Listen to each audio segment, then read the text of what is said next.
trying to imagine what they must be going through right now. We just pray for them. May the Almighty Allah give them strength to bear this loss. This is a day to celebrate. The celebration has been, for us, has been spoiled a bit by this tragedy today. But I especially want to congratulate all those who have taken part in this, making this big achievement, climbing 28 places in the ease of doing business. I want to congratulate and thank all those who were involved in the BOI, the hard work they put in. And I hear Farina has been the real star, who has really put in a lot of work. We congratulate the Sindh government for all the work they put in. Punjab, but I especially want to thank Elango for all the help you provided us.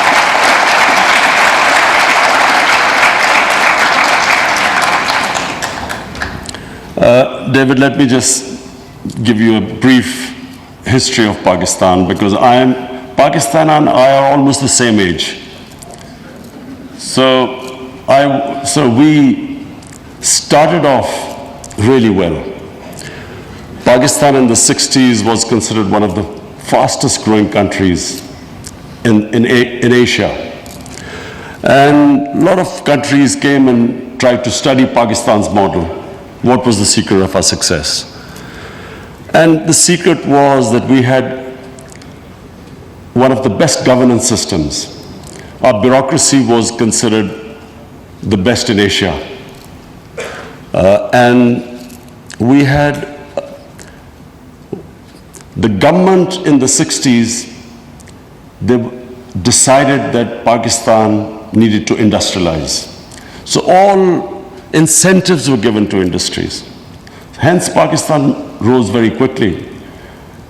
We had this one thing which we had, and when you have rapid development, is income inequality.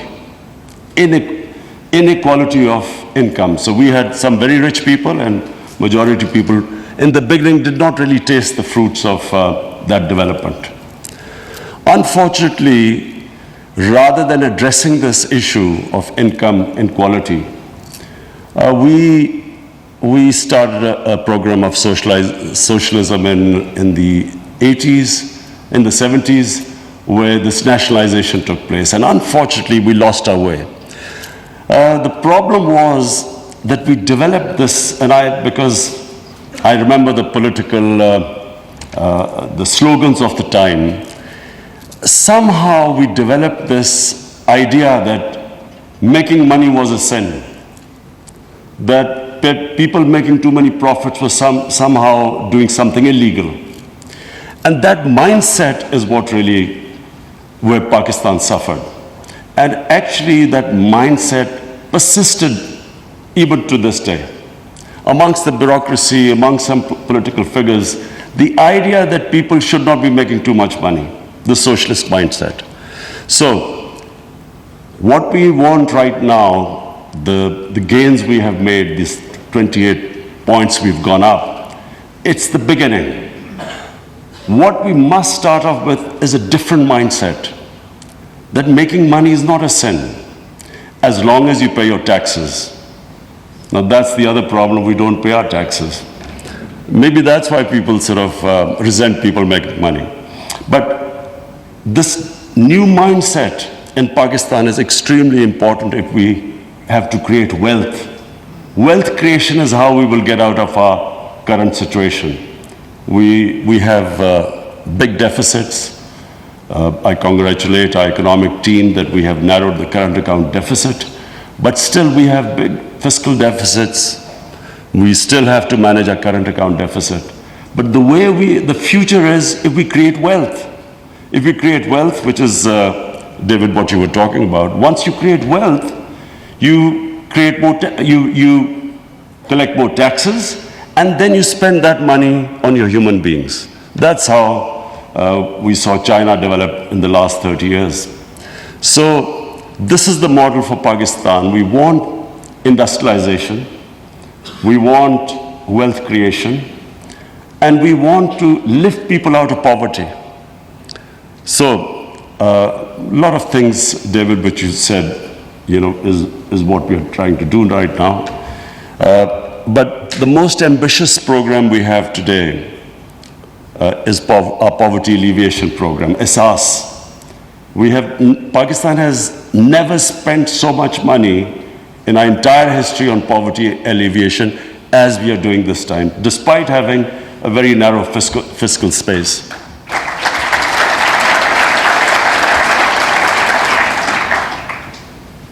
And so, as our Commerce Minister said, that the challenge is that we've reached the stage now, tomorrow morning, we start to make inroads. The challenges we face. There are certain short-term challenges, there are medium and long-term challenges.